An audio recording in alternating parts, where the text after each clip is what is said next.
Good morning, everyone. Good morning on Instagram, YouTube. Hope everyone's having a great day so far. Great morning so far. Started this one a little bit late. We are a little short-staffed, if you will. So Silas was editing all the foundation videos while Connor was on paternity leave, and then Connor returned. And during that time, Trevor and I were editing Robbie's videos, and then Connor returned. And as Connor returned, Silas went on vacation. So therefore, we still have to edit Robbie's videos through this week, and then next week it all return to normal. Anyways, Robbie's video that comes out today was a little bit longer than I had originally anticipated, meaning I didn't get to finish editing it yesterday, so I had to come in this morning to finish editing it, export it, upload it. We're 15 minutes late. There you go. But hey, we got it done. Also means I've already had my coffee this morning. So this is actually a water break, live Q&A, fun show. But while we wait for some people to roll in, I want to highlight what's happening this week. Some discs that are hitting the site, all that stuff. It looks like we got some more Prodigy College stamp discs just in time for college football to drop the game. This week we got the Duke Prodigy disc. So we have Liberty, Virginia Tech, UVA. Now we have Duke. I think we're still missing UNC. I don't know which other ones we got, but Duke should be hitting the site this week.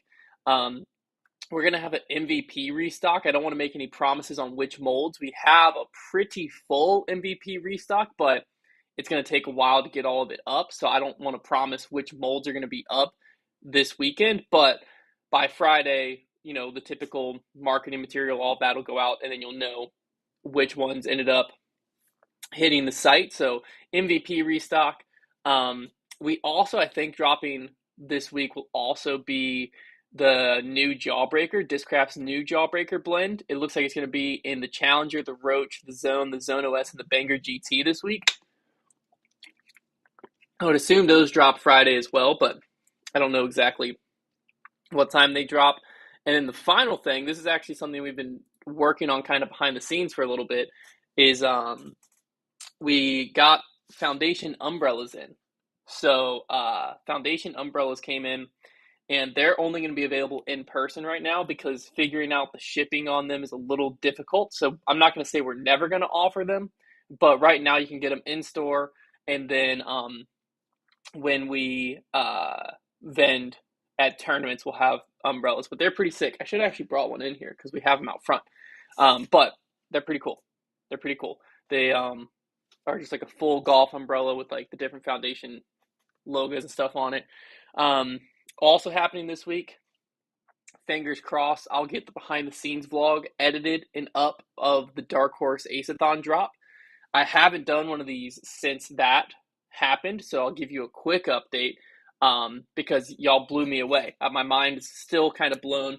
It ended up being a 47-minute sellout. So all of the Darkhorse Aceon zones were sold out by 5:47, which is crazy. We were thinking like we were hoping for like a weekend sellout, so we were hoping by like end of Sunday, and then within the first like 10 minutes, I think I had to look at the vlog footage. I think in the first like 10 minutes, we had about half of them gone or so, and I was like, okay, sick. Like we're kind of like at a break even point almost. This is perfect. The rest of them will sell as they sell, and then 47 minutes in, like 30 minutes later, the second half had gone, which is just speaks to mainly the marketing that went into it. Also the idea of the actual Aceathon.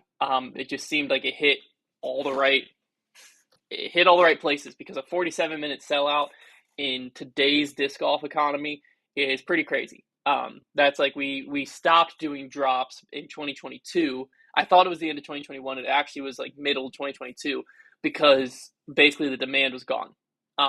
The demand for like special releases had like really slowed up, and you could like drop them and have like really long extended sellouts. But like for us, the whole draw of the drops was like this really exclusive disc. You have to be there. You have to be like in the know with foundation to get in on it, yada, yada, yada. And when that was gone, it was just too big of a risk because it's like, why are we going to invest a ton of money into one specific disc just for like it, we might literally be stuck with hundreds on our shelves for months. So that's what was the scary part. So when we came up with the acethon idea, um, it felt like it was a good idea. It felt like people were going to get excited about it, but it's obviously just nerve wracking. And it was really encouraging and awesome to see that we were right. People did get excited about it, and aces are pouring in, which is awesome. Saggio said acethon should probably become an annual thing. Hopefully that will be the case. Hopefully we will end up being able to make this annual, but um, we'll see how this one goes. Obviously the disc sold really well. There's already a bunch of ace submissions, so all signs point to this is going to be a great, fun event for everyone.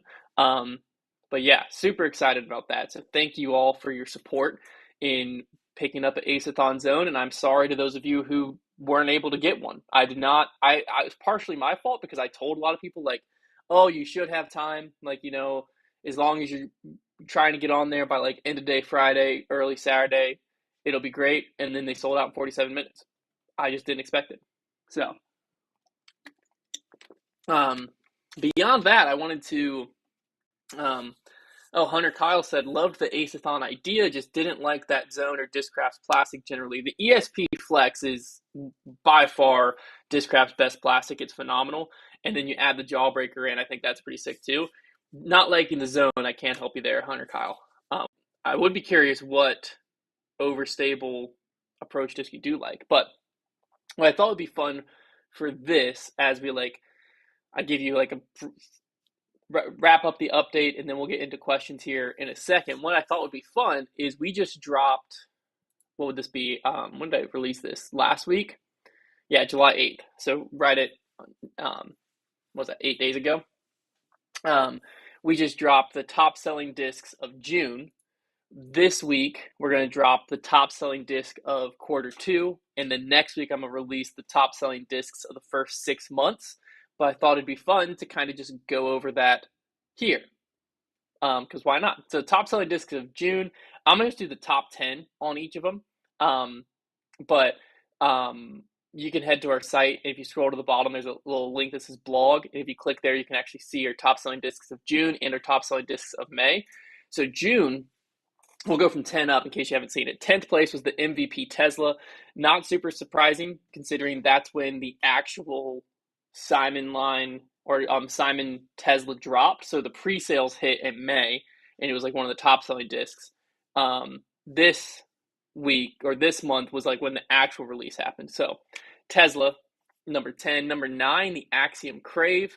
No real surprise there. Number 8 was the Discraft Buzz. The Buzz always is high up there. The Zone came in at number 7. Impressive thing about the Zone, obviously this was June, so for the rest of the year, the Zone's going to end up being our best-selling disc because of the release. But this was just the Zone, and I don't think in June we had any like specific runs where we were trying to really push the Zone. Same thing with the Buzz; those discs just pull their weight. The Zone OS comes in at number 6, but we did have the Stop Mob Zone OS hit the site. Another one that really surprised me is the Innova Gorgon. That was a new release from Innova. It's like a flippy 10-speed, and they had done a lot of like pushes for it and stuff. Innova had, but we didn't really like do any marketing for it. So typically we see this list is very directly correlated to our marketing efforts. So for the Innova Gorgon to get on there, or Gorgon, I don't know how to pronounce it, the Innova disc Gorgon to get on there is impressive because it means that their marketing actually worked and pushed it, which is somewhat uncommon. So that was number 5. Number 4 was the Detour. This is the actual release of the Detour. No surprise there. Number 3 was the Time Lapse. We had the Fission Time Lapse. No surprise there. Number 2 surprised a lot of people. It was the Gateway Wizard. Reasoning here is we had the Robbie C Birdie Blend Wizard restock, and I think we actually might have had 2 restocks hit in June. And every time the Wizard Birdie Blend Wizard drops, people get excited and buy them up. And then number 1 was the Innova Destroyer. This being in part we had an Innova restock, so I told people in May like, hey, June's list is going to have a lot more Innova because May's list had no Innova. So we had a Deep Destroyer restock, so that sold well, and then we also had the Bogey Bro Destroyer drop. I think we had like 100 of those ish. So between both of those, that, the combo of, because I think also in June we had the Halo Destroyers, Stock Destroyers, and Bogey Bro Halo Destroyers all hit. So obviously that sold really well. But yeah, that's the top 10 of June. Then I thought it would be interesting to look at the top 10 of Q2, quarter two, and the top 10 of the first 6 months. Like I said, quarter two's blog, which will have the top 25, will probably drop today. And then the first 6 months top 50 will drop next week. This is all blogs on our site. So, but the top 10 for quarter two coming in at number 10. So, quarter two, if you don't know, is April, May, June. So, those 3 months. So, across those 3 months, it gives you a better picture of like special releases and stuff, unless it's a big release, as you'll see in the first 6 months. Unless it's a big release, you get a better picture of like the releases kind of get lost in all of it, or you can see like really popular releases how they did. So a lot more of like just your typical stock that moves gets caught in this list. So Q2, we actually had the glitch come in at number 10. The glitch would be higher if we could get more, to be honest with you, but there it is, number 10. Number 9 was the drive, which doesn't really surprise me. I think the drive released sometime in April, maybe May. So not super shocked to see it there. The Tesla sold really well. Again, this is partially due to the Simon Tesla, so that comes in at number 8. The zone holds its own at number 7. Again, unless I'm skipping one, I know we had in the bag zones, but we didn't run a ton of those. And so beyond that, we didn't really have a zone release. It's just very impressive that the zone holds its weight there, basically untouched. Number 7. Number 6, we had the end of a destroyer. No surprise there. Number 5 was the Discraft Swarm. That released during Q2, so not a super surprise there. Number 4 was the Crave, because then we catch 2 different Crave restocks. All stock. I think we might have had some of the like all electron, whatever they call it, not all electron, all eclipse, total eclipse Craves, but nothing that we did special with the Crave. So the Crave just moves on its own. Number 4, again, Robbie C, Birdie Blend, Wizard. The Wizard in general, most of them are Robbie C Birdie Blends, but the Wizards just move. So that's the number 3rd best-selling disc of Q2. And then number 2 comes in at the Discraft Buzz. Again, super impressive because there wasn't really any special reason for the Buzz to be pushed that much. The Buzz just moves. And the number 1 selling disc of Q2 was the Time Lapse, which again, we had the Simon line or the Simon Special Fission Time Lapse. But that was our best selling disc of Q2. So if I look at this whole list of the top 25 in front of me, Discmania is only on it once. It looks like Innova's on it 1, 2, 3 times. Discraft's on it 1, 2, 3, 4, 5, 6, 7, 8, 9 times. MVP's on it 1, 2, 3, 4, 5, 6, 7 times, which is really impressive because we have a hard time getting MVP stock on our shelves. And then they're not in the top 10, but Latitude 64 actually gets on it twice, which is also impressive. So that's Q2. Super fast, we'll go over the first 6 months, give you one more picture of it, and then we'll get into some Q&A stuff. So for the first 6 months of this year, the top 10, again, top 25 of Q2 will release probably today. Top 50 of the first 6 months will drop probably next week. So the top 10 of the first 6 months, coming in at 10, which this actually surprises me because I think it was number 15 on our Q2 list, is the Zone OS. We did have the Brody Zone OS is sold pretty well, the Tour Series ones, so that has to play a factor into it. So that comes in at number 10. Number 9, the MVP Crave, Axiom Crave actually, but the Crave, no shock there. Number 8, we see the Wizard, again mainly the Robbie C Wizard, but the Wizard holds its own. It's up there. Number 7, the Time Lapse. So when you look at the first 6 months, you get a better picture of the Time Lapse's popularity. It actually gets eclipsed by number 6, which is the Destroyer. Very impressive performance from the Destroyer here. Number 5 is the Passion. The Passion's another disc that, like, if we were able to constantly keep in stock, it might be our number 1 bestseller. But we can't. Every time it comes in, it sells out. So the Passion is number 5. Number 4 was the Discraft Kratos. We saw that release in the first 6 months, so not a huge surprise there. New Discraft mold, new Paul mold, always moves well. Number 3, the Discraft Buzz. Very impressive. Number 2, the Discraft Zone. The Discraft Zone was actually really close. It was within 30 of being our best-selling disc. But the best-selling disc in the first 6 months was the Supra, specifically the Trevor Staub Tour Series Supra. Those sold incredibly well. We did a pre-order of them, and then we got a restock in, or not a restock, but like the general excess drop, and both of them sold out. So we have something planned for a Trevor Staub Supra, I think, for August. So I'm not going to spoil it beyond that. So there will be a little bit of a comeback with that, but that was the number 1 selling disc, specifically the Trevor Staub Signature Supra.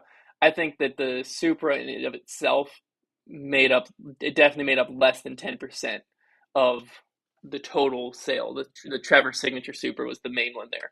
So, like I said, though, the Trevor Signature Supra, that makes a lot of sense. The Robbie Wizards, those make sense. Like, we really push it. It's tied to a personality. Of course, that's going to sell well. The Zone doing as good as it did. The Zone, you do now bring in some podcast stamp zones and stuff. But I'm blown away by the Zone and the Buzz.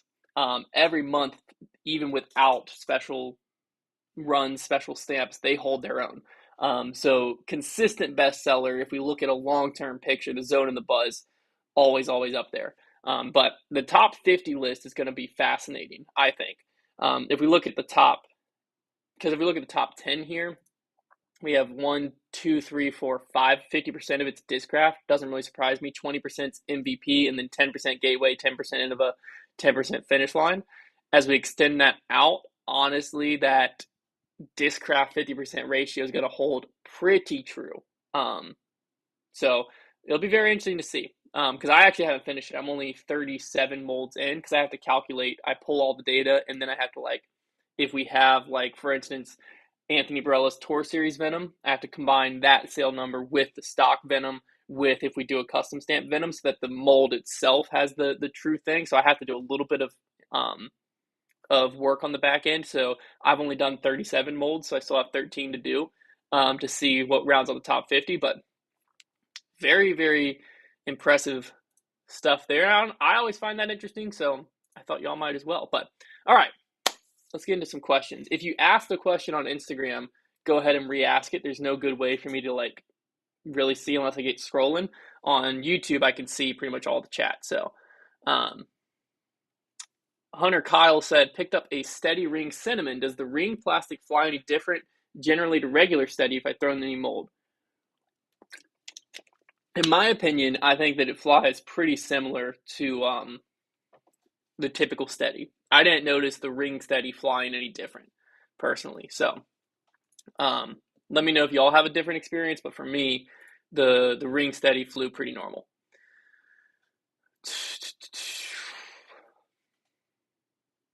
Let's see. Most recent run of Neutron Craves Butter. Makes a lot of sense.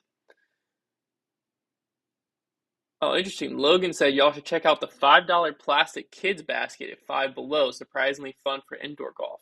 Huh. I'll have to go to Five Below. Hunter Kyle also said on the topic of the glitch, have you guys had a chance to try the pitch/parachute? I ran a Glitch World Champs event and have some extras. We'd love to send you guys some for a video. We did a video with Simon where we did glitch only. And we had the aluminum glitch, we had the pitch, and we had the parachute. And they were sick. Yeah, they were, in my opinion, they kind of all flew the same. I know you said the pitch and the parachute are so good, glitch sucks, but to me, they're all the same mold. So, yeah. Parker McKnight said, playing in Junior Worlds, got any advice or tips? Junior World starts, tomorrow? Yeah, I think tomorrow. Just have fun. Especially, I don't know if this is your first Junior Worlds. I tackle big events where I'm going to have multiple shots at it in a way where my first one is the one I use to set my expectations.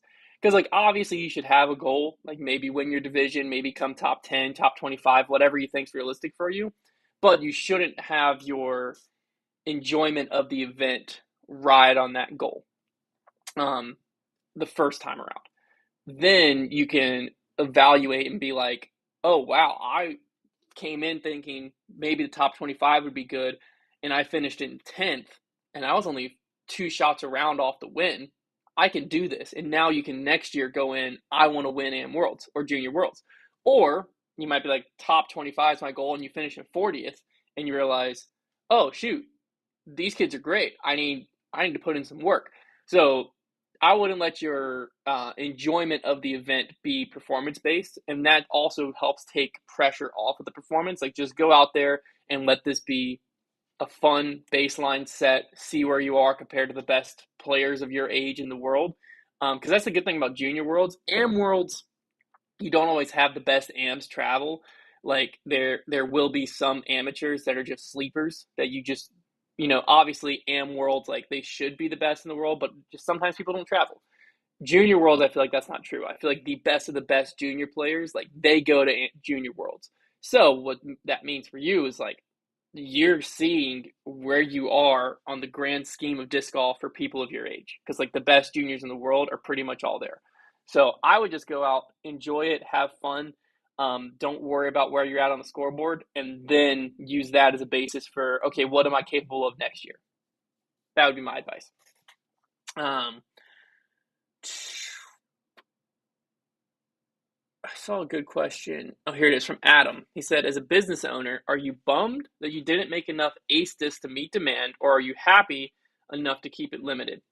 This is always a great question, because every drop that we've ever sold out, this kind of like comes up, right? Because when you sell out of a disc, like, for instance, one of our most successful drops of all time was this, you see behind me, this Dark Claw on YouTube. I'm pointing at it now on Instagram over here.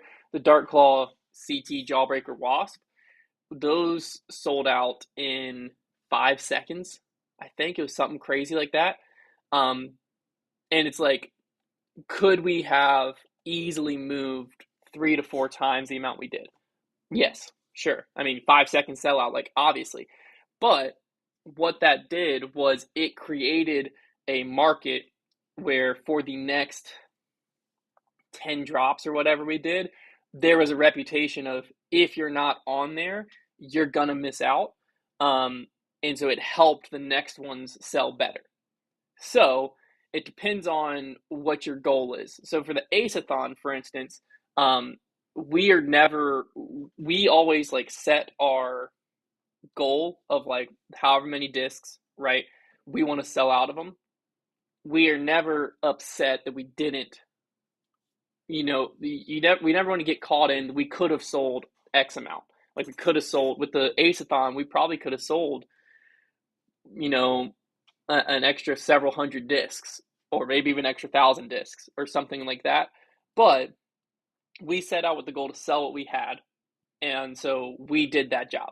So we aren't going to be upset, because what would have happened if we would have been like, let's order 1,000 more, and then we only sell 300 of those, and now we're sitting on 700 discs.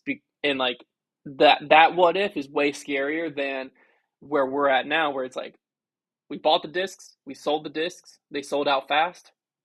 Perfect. We fulfilled them. It's done. Could we have sold more? Sure. Could we have got stuck with more? Sure. So that's where, to me, I'm always just happy, because it also, like, keeping it limited, it creates a sense of demand for future stuff, where it opens the door back up for us to, like, the next time we have a drop, whenever that may be, if we ever have another one, whenever that comes, even like if we do the Aceathon next year, we'll up the amount of discs we do, most likely, and then there will be that sense of, well, I missed out on it last year, or I only bought 2 last year and it was really hard to ace, I need to buy 4.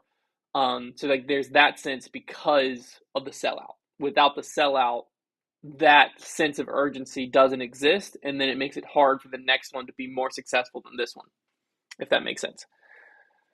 See, Broughton said, can you say hi to my daughter? Hi, she was just born Thursday, and we've been watching foundation vids together. Oh, awesome. Starting them young. Love it. Oh, I almost just blocked you by accident. I was trying to scroll. Simon Horn said, non-disc golf question, but just curious, what kind of music do you like to listen to? I listen to everything. I listen to literally everything. If I'm running, I'll listen to like if I'm doing speed work, mainly rap. If I'm doing easy work, I'll do listen to praise and worship. If I'm driving in the car and it's sunny, I'll rock some country music. If I'm doing a long drive, I'll do like a classic hits. I listen to pretty much the only thing I'd say I don't listen to is um like EDM stuff. No, I used to be into some of that or like screamo music. I'll slide a more heavy metal song onto a workout playlist. But that's about the extent of it. Probably what I listen to the most of like if you pulled my headphones out of my ear, you're most likely to hear, but it's not like crazy, is just like early 2000s pop punk. That's probably what I listen to the most. So I listen to a little bit of everything. Well, I started scrolling and it just jumped me way down. Okay. Scott said, my 13-year-old son and I are coming to Lynchburg in the next month to play the courses and visit the shop. Any way to know when all three boys will/won't be in town so we don't miss meeting everyone? Um, Unfortunately, there's not really a great, because even if we are all in town, sometimes you can come to the shop and we happen to be filming. And we don't really have a public schedule because like today, I don't know when we're filming, but we're gonna film at some point today, and a lot of times it can miss the or it can depend on weather. So there's no great way to know when we will or won't be, unfortunately. But if you come, we typically our workday typically ends at 3. My workday ends at 4. I come in an hour later. Um, but so if you come between the 12 to 3 window, that's your best bet because then at least like we normally have our workday. So if we are in the office, we're not gonna be in the office after 3. So Zach said, "Yo, Hunter, not sure if you guys talked about this at any point, but will they be bringing back the Bogey Bro battles? We are bringing them back. We're actually going to Denver in 10 days to film our next one. So it won't come back like 2 a month was too much as what we were doing. We aren't doing that anymore. So like the Bogey Bro battle in Denver will happen, and we might have like 3 more the rest of the year, but they will come back in some way, shape, or form."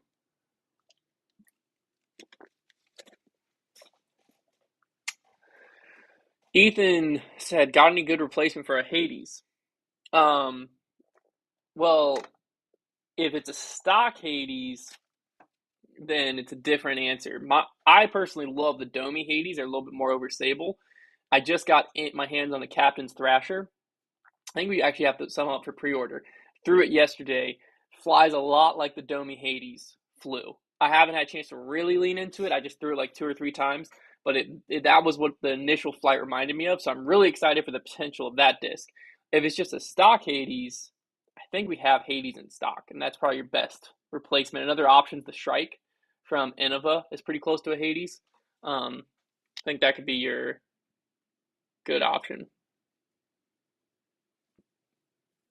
Oh, Jay West, you might be a perfect person for me to ask some questions to. He said it was so sick watching the top pros at my home course, Crow Call, this weekend. What did you think of the course? I loved the course. I actually want to know more about the course, Jay. What is that property? Is it a golf course? Like, is it a park? Is it just a public park? Is it a private disc golf course? And then who maintains it? Is there like a staff that maintains it? Is it all volunteer based? Give me more information, Jay, because that course was flawlessly manicured and I need to know how they did it. So there you go. Hopefully Jay hits us with it. Thoughts on the Latitude 64 Project Grip? I haven't got my hands on it yet. Our box is supposed to be delivered today or tomorrow. We'll obviously film a video with it once we get the box. Really cool, or really excited about the potential of it, but I don't want to get too excited. I don't want to get my hopes up. So hopefully though, I'm really excited. That's all. I'm really excited about it.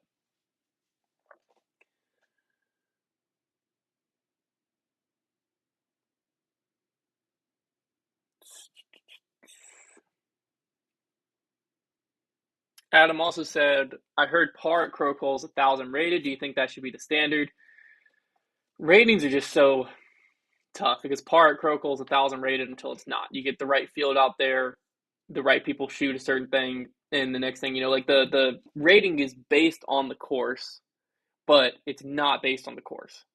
The course plays a small factor in it, right? And I've heard people have argued with me on this, but if you read it, it's based on the course, but then to factor in weather and everything, they use the current field playing the course to determine the ratings, which then pulls the course aspect out of it, to me. Like, it doesn't make sense to me. How can you use the field playing the course to affect it and then say it's based on the course?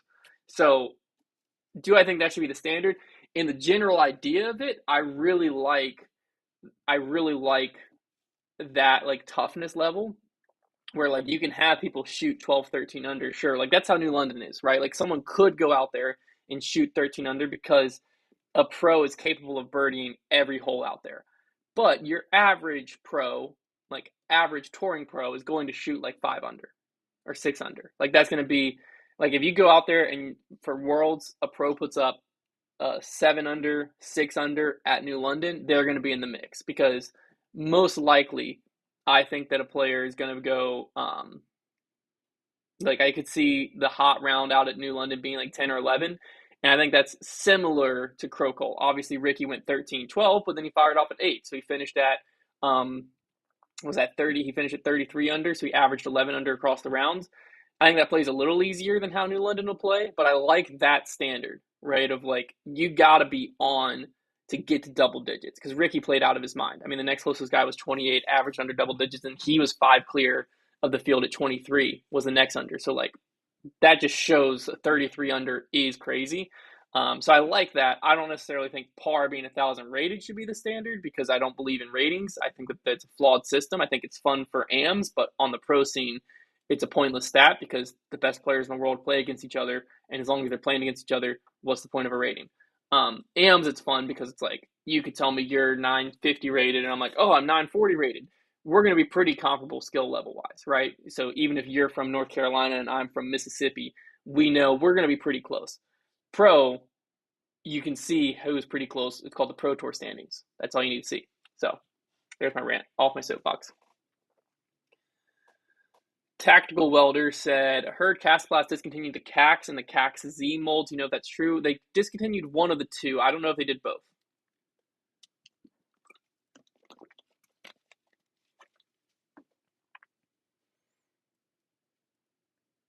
Breaking news, Hunter hates the Wind Dragon. I'm guessing that's from when I said I don't like EDM.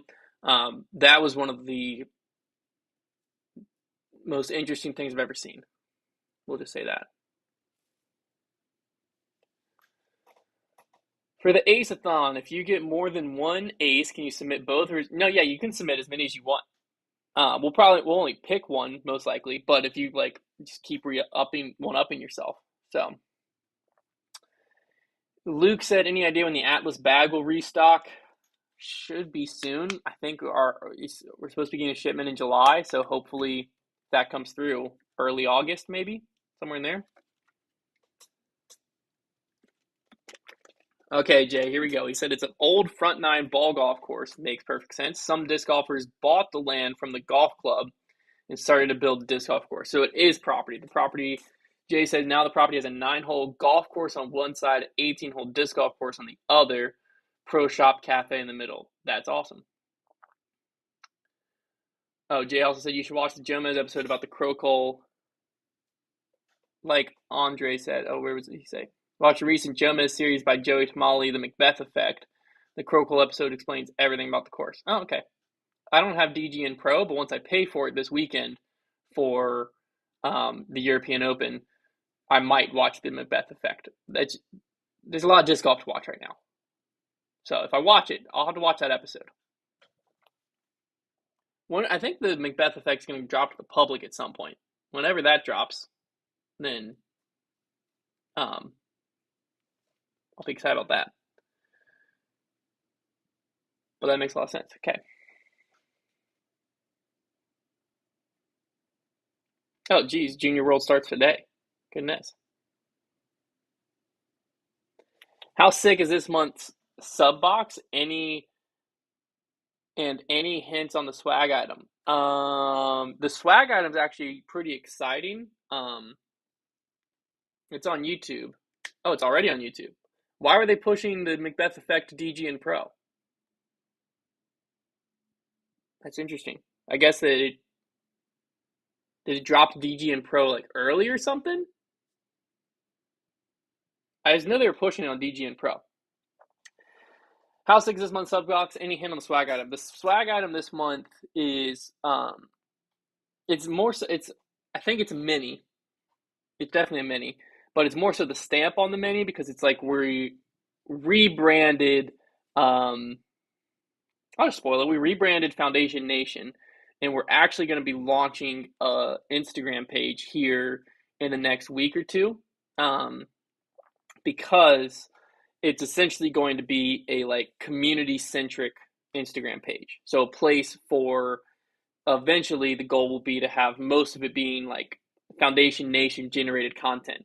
So where people can like collab post with Foundation Nation and it'd be somewhere where if you just love watching disc golf shots or crazy disc golf highlights or whatever, you can just like go follow that and watch that.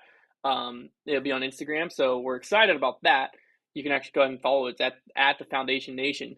But we rebranded Foundation Nation, the community, and so that we like dropped the rebrand in this subscription box. So as it's going to start shipping out, if it hasn't already, that'll be exciting. We also rebranded the Facebook group, still called Foundation Nation, just rebrand.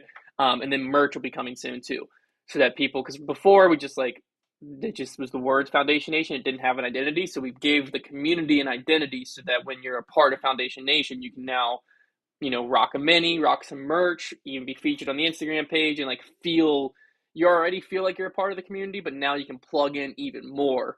So we're super excited about that. The rest of it is all patriotic box, month of July 4th. So there's a really, really, really cool custom stamped disc in there. I think there's actually 2 custom stamped discs and then a stock disc this month, but it's all patriotic themed. Very excited stuff. My wife said wheels on the bus, which I'm assuming she meant to type into a search bar for my son. But hey.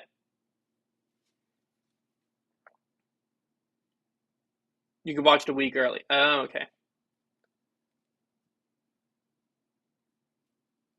Interesting. Try to get down. Dronal said, do you plan on coming to Olympus in Florida anytime soon? Hopefully we get this year.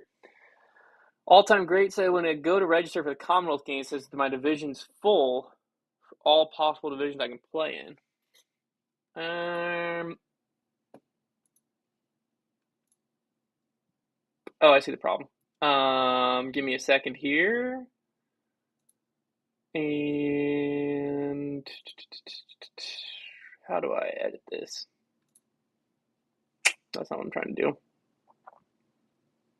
Divisions is what I'm trying to do. Okay, we actually only want the pro to be. We'll just make that 20 and make this. There you go. We had a pro cap and an am cap. We had a pro cap and an am cap. No real pros signed up. Literally one pro signed up for the Commonwealth Games. And so I never adjusted the cap. But I just adjusted it enough to open it. The only problem is I adjusted it where everyone who registers right now should get a player's pack in the AM division. We just had to order the player pack discs early, so I don't want to turn people away. But just know if you sign up now, you'll still get a player's pack. But if people sign up beyond that, then they might not get the custom stamp disc. So.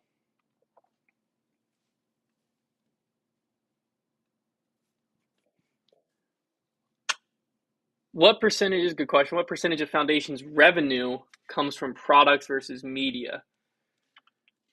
This year it'll probably end up being, math's hard. Because this year, honestly, both are.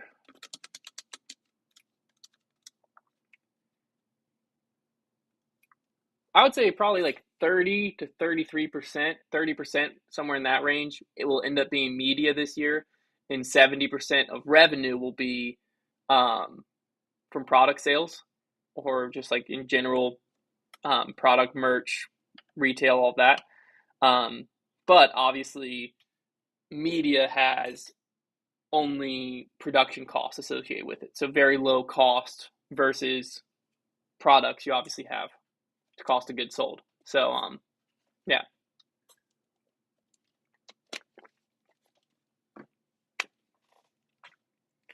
Ken said I can throw about 400 feet. Can I turn that run a dimension you have? Yeah, I can only throw like 420 and I can turn it. So definitely. Also, the Wind Dragon Fission Dimension is supposed to be flippy. So another other thing to think about. Adam said it would be weird to sign up in a higher amateur division if mine's full. No, never weird. K2 Froth, I'm planning on starting to upload vids come August. Any tips on keeping creativity up / what content interests you? Um, Keeping creativity up. That's always an interesting one. I think that um let me see. Um I think the key for us was I've always had someone I'm creating content with, right? So the like because I've started YouTube channels on my own. This one's different because now this is just a part of my job, but when it's not part of your job, it's not part of your work, it's not something you do. It's just like this is my fun hobby for the side that hopefully one day turns into something. It's hard, it can be hard to stay motivated because the views aren't going to come immediately. The engagement's not going to come immediately. And so it's hard to like upload or live stream to 2 people or 3 people. Or like to do all this work and post a video and it gets 150 views. That can be demoralizing if you're driven by the views. So what helped me was I always from the start I had Zach and Paul, and then I had Zach, Paul, and Brody, and then Paul, Brody, and Trevor, and then Brody and Trevor. Like I've always had someone else that I'm accountable to for in the early days, shooting the videos, editing the videos, publishing the videos. Nowadays, I just have to be in the videos. I don't even plan them anymore. Trevor plans them. But there's always like someone else. So I think if you can have someone else you started with, that makes it a worlds easier because like it's way easier to be like, if I don't feel like doing it, but my buddy is holding me accountable or vice versa, it's way easier. But keeping creativity up, I would just consume content you enjoy and then try to make content you enjoy. So like for us, some of our inspiration comes from golf content, comes from Dude Perfect, comes from board games we play, card games we play, just like stuff that we get excited about. We'll turn that into how can we do this in disc golf, right? So like some videos you've seen, you probably if you haven't watched Good Golf, they are a pretty similar to us just doing golf content channel. So they'll do like imposter disc golf that we do, right? They did Among Us disc golf. We saw that. We watched it. I didn't quite like how they did it, so we took the idea though. I was like, that's a great idea. This is a better way for us to do it in disc golf. And we turned it into imposter disc golf, and now that's one of our most successful series we do. So stuff like that, I think that's a good way to keep creativity up is just like watch content you enjoy and then just have fun trying to recreate it. And if the views come, the views come. So Shay said, with all the talk about how Europe cannot do the US, I do find it weird they can't move the European Open to another venue and host both it and Worlds. That is, I mean, they surely could, right? Like the Crocol Open could host the European Open. I don't understand why they're not doing both. That doesn't make sense to me, but it is what it is. I'm excited the European Open's adding that additional course this year. I think that'll be a fun twist. We will do the preview show actually today or tomorrow. I don't know when we'll do the preview show, but I'll have to study up for that. But very excited about that. Shout out to Zach, just had a baby last week, right? Yeah, he had his son Lucas, him and his wife, welcomed in their firstborn. Congrats to them. Everyone's becoming a dad right now. It's that stage of life. Super exciting stuff. Dilling said, "Have I considered uploading the Coffee Break as a mini podcast? I only get to pop in when I have a long run time on the water jet at work, so I don't get to watch very often." Not a bad idea. Yeah, we could do that. It's on YouTube. You can watch it on YouTube. It's a little easier to consume than Instagram, but yeah.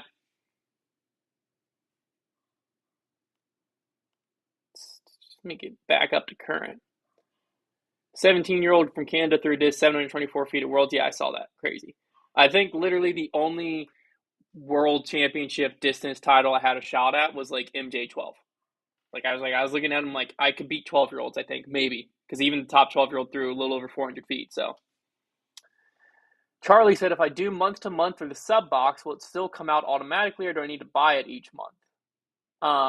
Month to month, it still happens automatically. Yeah, there is no buy just 1 month plan. If you want to just buy like, oh, I just want July, you need to buy it and then once it ships, cancel it. Really easy to do, but you got to be aware of that because it will recharge you on the same day you bought. So if you bought on like today the 16th, then next month on the 16th you'll get hit again. So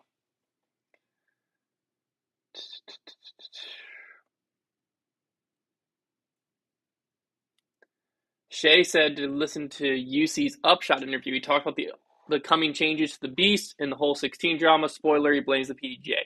Well, it feels like the PDGA is probably the one to blame. Because I mean, I don't think UC would want to change the bunker rule, but I've not listened to the Upshot interview. But no, the feeling I got when I saw they changed the bunker rule was the PDGA didn't want that at Worlds. That's the feeling I got. I don't like it, but that's the feeling I got. So, all right, one more question, and then we're gonna wrap this thing up. Actually, I don't know how long we've been live. Yeah, perfect timing. Wrap it up. Yeah, people are just talking about Logan said he played a tournament this weekend. 13-year-old beat him by 10. Adam said he's gotten second place to 2 different 12-year-olds. The future of the sport's crazy. I remember I played a pro tour. I played an A tier. I was playing pro at 2 days in May, and Zach Arlingus was like 15 at the time, something like that, and was absolutely scorching me. So, yeah, I don't know if he actually ended up beating me. I just got on his card one time, and I like still have a video on my Snapchat on my phone of like this 15-year-old's just wrecking me right now. He might have been 12. I don't know how old he was. He was young. And it was something to behold. And he's went on to be a very, very good player. So, I mean, when we signed again, and he was on our team, but right before he blew up because he was trying to like get some money to get out on tour, and we were offering him basically like, oh, you can be a content creator with us, and then we'll help you monetize this content, and a portion of it will go towards your touring fund. Um, it felt like a really good deal at the time, and then he went out on tour and started cashing left and right. And was like, oh, I actually can fund my own tour. So ended up just not really. It didn't work out for both of us, but he came into town for like the whole promo shoot, all that stuff. We flew him out here, and we filmed some content with him, and it was just ludicrous watching this like 16-year-old kid who's obviously now the best player in the world, but watching him just a few years ago just like destroy us on our home course. So I was like, this is just demoralizing. But hey. All right, final question from Laura. She said, I know this is totally off topic, but do you have any running tips? I just started and would like to increase my distance. Great question. I actually just started my second training for my second marathon. Started this week. So I just did a run this morning. So what I've learned I have basically messed up every race I've done so far. I've messed up a different aspect of training. So I've made mistakes so you don't have to. Run number 1, my first half marathon, I didn't understand the importance of easy running. So easy running, essentially what you want to be doing if you're just starting out is I would get a watch, should do fine, but a watch or a heart rate monitor, something where you can real time look at your heart rate. So the goal here is there's a few different formulas. You can do one called the Math 180, I think it's called, but we basically take 180, subtract your age, and that is like the high end of where you want your run to be. So for me, being 27, 180 minus 27, 153 is like the high end of my aerobic zone. So 80% of my runs during a week, I want my average heart rate to end up being lower than that. Now, when you go into training and you're trying to push a run and you already have an aerobic base, you can break that rule. But if you're just getting into running, you have to build an aerobic base. And so you want 80% of your runs to average heart rate below 153. So what I do, I have a Garmin Forerunner 255. That's the name of this watch. Love it. You charge it once, it lasts 2 weeks. Unreal. But on here, I'll set alerts. So on my watch will alert me if my heart rate gets above 153. I just do 155 because it's a round number, but that range. Or if I'm really trying to do an easy run, I'll do 150. And whenever my heart rate gets above that, I either nowadays I can just pull pace back and still keep running. I can pull my pace back and my heart rate will drop. But when I first started doing it, I just would start walking. So as soon as my heart rate got above it, I would walk until my heart rate got back in the zone, start running again, run, walk, run, walk, run, walk. Nothing wrong with run walking. Half marathon training one, didn't understand that. Pushed too hard in training, didn't work out, ran the half marathon. It sucked. I got through it. I don't remember my time. Wasn't super proud of it. Half marathon 2 was a part of my marathon training block. Understood easy aerobic a lot more. I messed up nutrition, take 2. So half marathon 2, I messed up nutrition. You don't have to worry about nutrition until you start to increase your distance. But once you start running for more than an hour at a time, I would definitely start doing some research on, loading up on carbs, topping off muscle glycogen and stuff like that before your run, and then also hydration and nutrition mid-run, because that's stuff that just went completely over my head. And so that's why I ended up half marathon number 2 was in a lot better shape, felt really confident, and then cramped up at mile 12 because my sodium intake was too low, basically. At least that's what I've determined. So then marathon training started, and basically mistake there was my peak mileage week was just not enough miles for a marathon training block, is essentially what ended up happening. Nutrition was good, effort was good, mentality was good. I just wasn't in good enough shape to run the marathon I wanted to run. So I finished the race, check, happy with that. But now I've built up my aerobic base. I'm really happy with where I'm at fitness-wise. Headed into this marathon block. I understand nutrition a lot more. Can't wait to see what I mess up this time, so I have another lesson to tell y'all, but that's where we're at. So, long way to say, just starting out, first mistake I made, run easy, like really easy.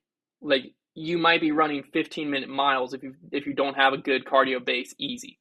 Like that's where you want to start. That will make your life as a runner way better in the long run than what most people do, which is this is what I did. You care about your pace, you care about what you're doing, and you want to look good for other people. So like you don't want to be the person that like runs for a minute and walks for 2. And so you just ignore your heart rate and you're running all your runs at like 160, 170, and it just actually does nothing. Well, I mean, you still improve cardio, just not as fast as if you commit to 180 minus your age. There's other formulas, but that one tends to work. 180 minus your age, your heart rate averages below that for your run. There you have it. That's Hunter's running tip of the week. Maybe I'll start ending with a running tip. But that's going to wrap it up this week. Hopefully y'all enjoyed. Thank you all so much for tuning in. Really appreciate it. We'll be back next week with, I'm sure, some more updates on what's going on in life, in the disc golf world, and all that fun stuff. We'll talk to you then.